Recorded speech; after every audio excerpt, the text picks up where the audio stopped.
అందరికీ నమస్కారం. నిర్మల్ జిల్లాలో ఎల్పిజి గ్యాస్ సిలిండర్ డొమెస్టిక్ కావచ్చు, కమర్షియల్ కావచ్చు, ఎలాంటి ఎక్కడైనా షార్టేజ్ లేదు. అందరూ ప్రజలతో కోరేది ఒకటే, అనవసరంగా అడ్వర్స్ న్యూస్ లేకపోతే క్రియేటెడ్ రూమర్స్ నమ్మకూడదు.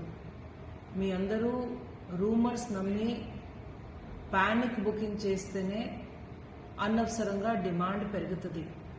కానీ నిజంగా చెప్పాలి అంటే మీకు ఎప్పుడు సిలిండర్ రావాలి, అప్పుడు సిలిండర్ వచ్చేస్తుంది.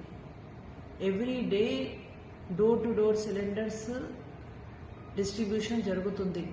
అదేవిధంగా మన ప్రతి గ్యాస్ సప్లయర్స్ తోటి కూడా మీటింగ్ తీసుకోవడం జరిగింది. వాళ్ళకి కూడా ప్రత్యేకంగా ఇన్స్ట్రక్షన్స్ ఇవ్వడం జరిగింది. ఎక్కడైనా ఎలాంటి హోర్డింగ్, ఎలాంటి బ్లాక్ మార్కెటింగ్ చేయడానికి కూడా వీలు లేదు. రేట్స్ అవన్నీ కూడా, రేట్ బోర్డ్ అవన్నీ కూడా డిస్ప్లే చేయడం జరిగింది. దయచేసి అందరూ నిర్మల్ ప్రజలతో కోరేది ఒకటే మాట, అనవసరంగా రాంగ్ ఇన్ఫర్మేషన్ నమ్మకూడదు. మన జిల్లాలో ఎల్పిజి షార్టేజ్ ప్రస్తుతానికి ఏం లేదు. We have sufficient supplies. ధన్యవాదాలు.